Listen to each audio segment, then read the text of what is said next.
Hey guys, what's going on? My name is Arbuckle. Welcome back to another video. Today I want to share with you guys some tips and tricks that I've compiled together about the care package. Whether you are a care package engineer, someone that uses them very often, or if you're someone just uses them on occasion, I basically wanted to share with you guys some information that I have found useful when, first off, making sure, guaranteeing that I was going to get my care package and not have to worry about teammates or enemies trying to take them from me, and two, making sure that I was going to get something good out of my care package and giving myself a better opportunity of getting a high kill streak.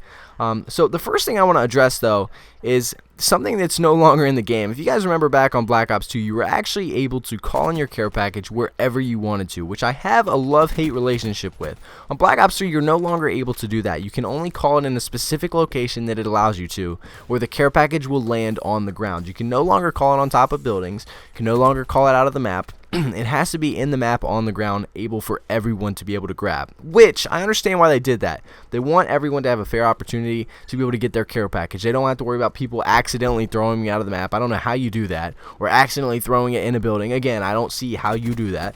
But the advantage to that was there's this little thing in the games now called Black Hat, which allows you to hack enemy equipment or even your own when it comes to care packages. And people always used to use the strategy where they would call in their care package under a building so it would land on top of a building so they didn't have to worry about enemies or teammates trying to take them, and they could just grab them with their Black Hat, which was extremely smart. It worked very, very well. But unfortunately, we can no longer do that. The advantage is that the Black Hat is still in Black Ops 3, which leads me to the second thing that I want to talk about, which is probably the most important, and that is running a Black Hat so that you can get your care package. The thing about the Black Hat is it allows you to hack your own care package just as quick as it would when you take it from point blank range without having to get near it. So you don't have to worry about worrying if someone's going to be there shooting, ready to shoot you when you go to get your care package, or worrying about a teammate getting to it before you can. For example, even if you die and you spawn like 30 feet back, you don't have to worry about a teammate taking your care package because you can just hack it within like 0.4 seconds from wherever you spawn. Makes it very, very useful. You just need to be in range of where the care package actually is. Now, a lot of people are probably going to say, you know, what if I don't have space to run the Black Hat every single game? What if I don't want to run the Black Hat because I want to run an extra attachment or an extra perk, or maybe I just want to run a different, like a stun grenade or something? You can do that. Just create a class somewhere in your custom classes that has a Black Hat, and every time you get a care package, you can switch classes and wait until you die to call in that care package so that you don't always have to run the Black Hat. You can have it on a separate class, giving you a better opportunity of making sure you're going to get your own care package. The second thing, or the third thing that I want to talk about now, is running a Bouncing Betty. Now, if you don't want to run a Black Hat and you want to run something different, or maybe you just want to run both, a Bouncing Betty is another very useful tactic that is used to making sure, or giving yourself a better chance of getting your own care package.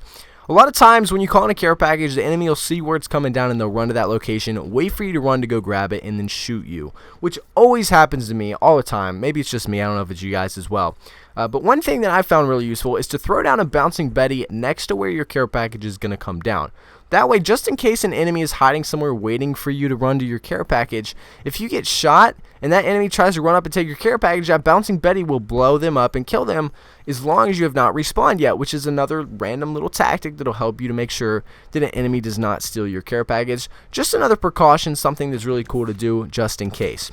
The last thing that I want to talk about is something extremely obvious that I feel like everyone should already know about, and that is the perk Engineer. If you don't know what Engineer does, it allows you to change your care package if it is something that you do not want, which is very, very useful in a game. For example, if I played a game of Domination and I got 7 care packages, when running Engineer, technically I got 14 care packages in one game. That is unreal. So when running Engineer, you're basically guaranteed the opportunity to get a good care package throughout the game at some point in time. Like, if you're going to get 14 care packages in the game, you're going to get something good. There's no way it's just going to be UAVs and counter UAVs. You're going to get at least one thing good, which is a really good reason to run Engineer, to make sure that you give yourself the best chance of getting something well or very, very awesome out of your care package. So use these tips when running care packages. I promise they'll help you out a lot. But anyway, guys, I hope you guys did enjoy this video. Make sure to subscribe if you haven't already, and I'll see all you guys in the next video.